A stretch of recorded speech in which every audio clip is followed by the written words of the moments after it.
Bueno, doctor Quintana, gracias por recibirnos. Nos interesó mucho su libro, El origen de la pobreza de las naciones y sus habitantes, un libro editado por la editorial Duncan. Bueno, nos pareció un libro que habla sobre la libertad, sobre el desarrollo económico, que da certezas, que por momentos parece un poco pesimista, pero por momentos da mucha fuerza y esperanza para que este país salga adelante. Cuéntenos qué se puede leer en el libro.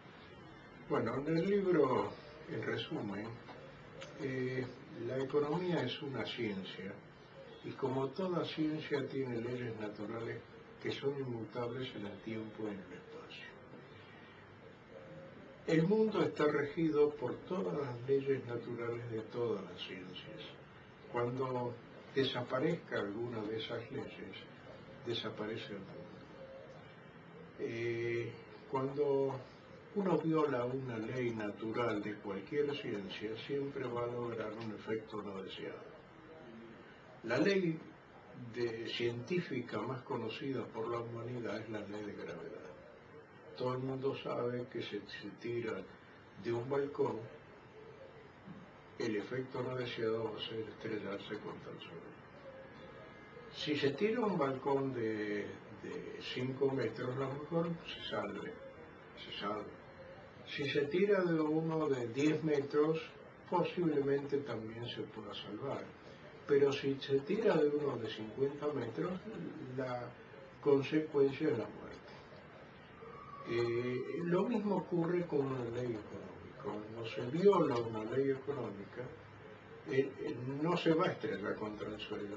El efecto no deseado es la pobreza. Y desde 1914 en adelante, los gobernantes argentinos se han dedicado justamente a crear pobreza, violando las leyes económicas, creyendo que las pueden manejar a voluntad. Y aunque no quieran que funcione una ley económica, la ley va a seguir funcionando igual y lógicamente creando más o menos pobreza de acuerdo a la cantidad de violación que haya. ¿Hay recetas para salir de este desastre económico que vive el país? El mundo está en permanente evolución. Yo me diría que en los últimos 50 años la humanidad, tanto en la ciencia como en la técnica, ha avanzado a través de toda la historia de la humanidad. Hay que tener en cuenta que en el mundo no hay nada eterno. O sea, todo tiene un principio y un fin. Yo diría de que usted se operaría con un cardiocirujano, el mejor cardiocirujano del año 36. Y no, la verdad que no, ya estaría un poco grande. Bueno, se preferiría operarse con un cardiocirujano actual, cualquiera, porque los conocimientos científicos que tiene y la tecnología que tiene es muy superior y no tiene nada que ver con la teoría y la tecnología que había en 1936. Claro. Pero los políticos argentinos creen que pueden emplear recetas de Keynes, que escribió sus libros en 1936, cuando el mundo es totalmente otro. O sea, la economía de mercado ha demostrado en el mundo que distribuye la riqueza mucho mejor de todo lo que se conoce en el mundo hasta la actualidad y elimina entre 25 y 30 años la pobreza. Y los países que han implementado y lo han regido son justamente los países que no tienen pobreza y son los países ultradesarrollados. China, como consecuencia de que firmó un contrato con Inglaterra para la devolución de Hong Kong, y dentro de las cláusulas había una que decía que la economía de Hong Kong no se podía tocar. Y los chinos se encontraron con el dilema de que ellos tenían una economía totalmente opuesta. Entonces, ¿qué hacían? o Hong Kong se convertía en la economía comunista, o la economía comunista se desterraba de China y se hacía economía de mercado.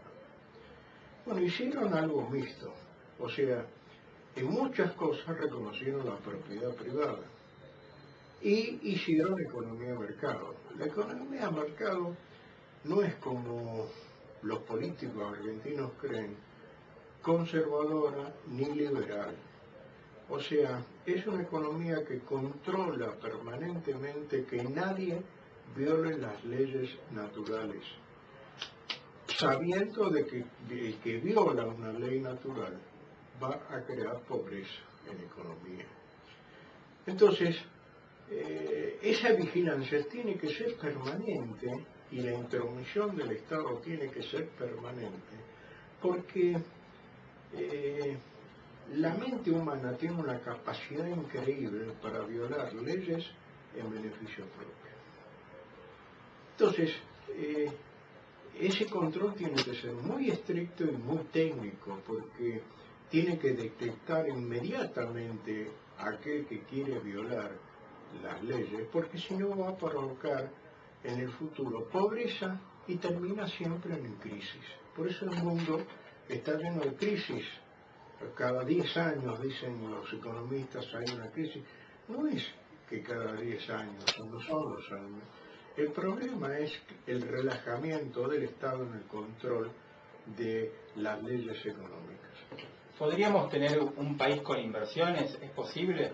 Es posible, y no solo es posible, sino que en el mundo se está buscando permanentemente dónde invertir.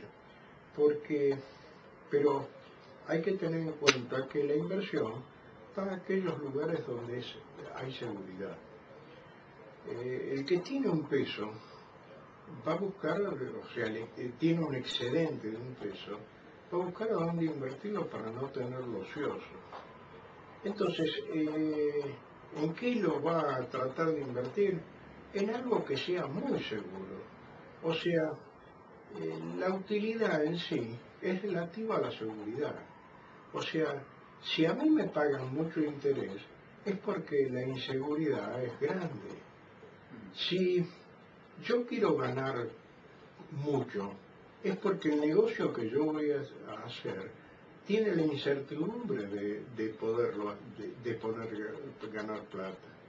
Por ejemplo, el campo, que es tan agredido en la actualidad, siembra y el agricultor se tiene que arrodillar y pedirle a Dios que no llueva ni mucho ni poco, que no caiga granizo, que no haya vientos muy fuertes, que no haya inundaciones, que no venga una peste y se coma todo lo que produjo.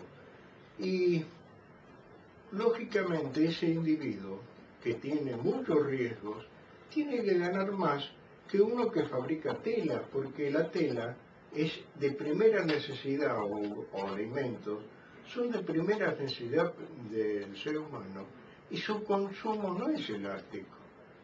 En cambio, él tiene muchos riesgos. Por ejemplo, el petróleo. Cuando uno, o sea, el promedio en el mundo es que cada 10 pozos que se hacen, en uno se encuentra petróleo. Y cada pozo cuesta entre 15 o más millones de dólares. Entonces, el pozo que se encuentra tiene que rendir como para recuperar toda la inversión, porque si no, nadie invertiría en hacer un pozo. Ahora, también se plantea el tema del relato actual del gobierno nacional, donde ellos nos hacen creer que este sistema es capitalista, es liberal y va en contra de los intereses del pueblo. Bueno, ahí hay que hacer una pequeña historia. O sea, los filósofos griegos que compensaban todo el conocimiento del mundo en ese entonces, crearon el Partido Conservador. O sea, conservaban toda la estructura jurídica y gobernante que había en ese momento. En 1776 se produce la revolución industrial y aparece un filósofo, Adam Smith, que es el primer economista del mundo porque descubre la ley de oferta y demanda. Él creía en que se organice un mercado perfecto donde el Estado no tuviera ninguna intervención en la economía. Lógicamente era 1776, o sea que había muchas cosas que se ignoraban. O sea, y sobre todo ese afán de lucro del ser humano que lo lleva a violar leyes. El liberalismo fue el que provocó la Revolución Francesa, fue la que provocó la Revolución de Norteamérica y fue la que produjo nuestra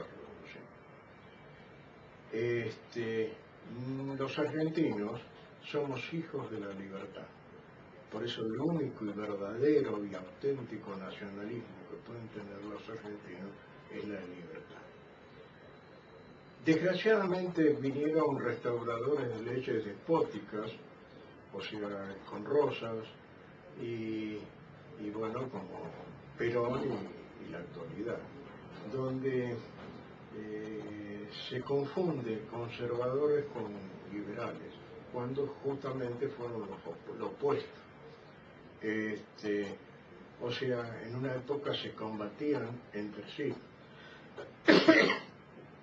Ese mercado, la búsqueda del mercado perfecto, que era una utopía en 1776, hoy no lo es. O sea, hoy las comunicaciones, la tecnología ha avanzado en tal forma que uno apretando un botón sabe cuánto vale en cualquier país del mundo, en cualquier rincón del mundo, un kilo de trigo, o un kilo de maíz, sí, o un automóvil, o el valor de todas las cosas. Entonces, ¿qué es lo que pasa? Ese mercado es perfecto porque el valor se globalizó. En todo el mundo vale lo mismo. Lo único que se paga además es la tecnología. O sea, cuando un producto está fabricado con la mejor tecnología del mundo, con eficiencia, el precio sube. Los argentinos teníamos la mejor tecnología del mundo en el campo. Teníamos la eficiencia mejor del mundo y teníamos como consecuencia de ello los mejores granos y la mejor carne del mundo.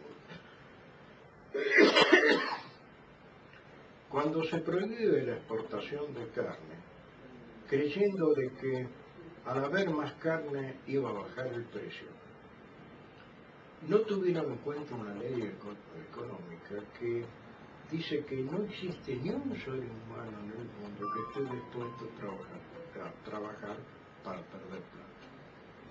Y el precio vil que le puso el funcionario de turno a la carne hizo de que aquellos que producían en campos marginales, porque no todos los campos son iguales, o sea, hay campos que son más ricos naturalmente y hay campos que van disminuyendo esa riqueza hasta ser campos que ya no sirven para el objetivo de crear carne. Entonces los menos favorecidos tenían que mandar a Flintford el ganado para alimentarlos. Y lógicamente si la vaca come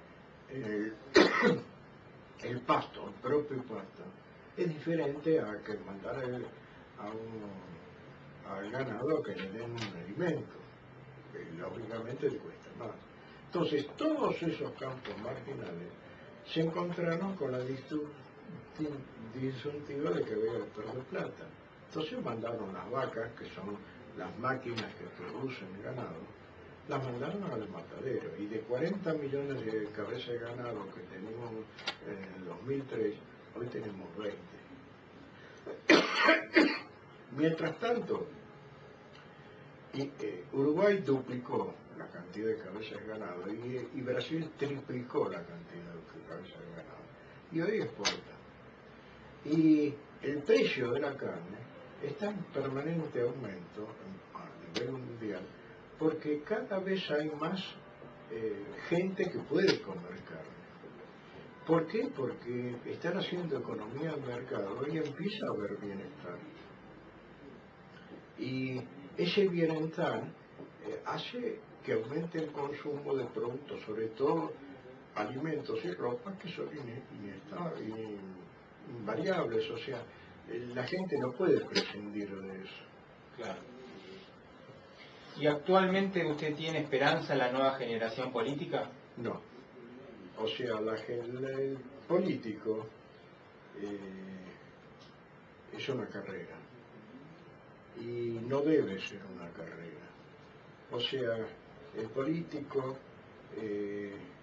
estudia Maquiavelo cuando ya quedó fuera de lugar toda esa maquinación para obtener votos.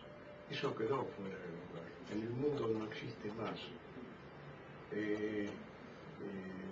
Los políticos empiezan pegando carteles y así van escalando en el comité hasta llegar a ser diputado, senador, presidente. Pero el político, o sea, el presidente y los diputados y senadores tienen que ser gente que tengan experiencia en el trabajo, que sepan administrar, porque el político tiene que administrar, y de administración no saben nada, ni siquiera administran su casa. O sea, qué sé yo, por ejemplo, Kirchner compró en 132.000 pesos 200 y pico de hectáreas en Calafate y lo vendió en 17 millones de dólares en términos de 3 años. Eso es robar, así no se hacen las cosas. O sea, el gobernante no puede ser un delincuente. Hoy todo es delincuencia. Y así no es. Así no puede funcionar nada. Bueno, doctor Quintana, muchas gracias por recibirnos. No dejen de ver el libro Origen de la pobreza de las naciones y sus habitantes, editado por Editorial Duncan. Gracias, doctor Quintana, por recibirnos. No hay por qué.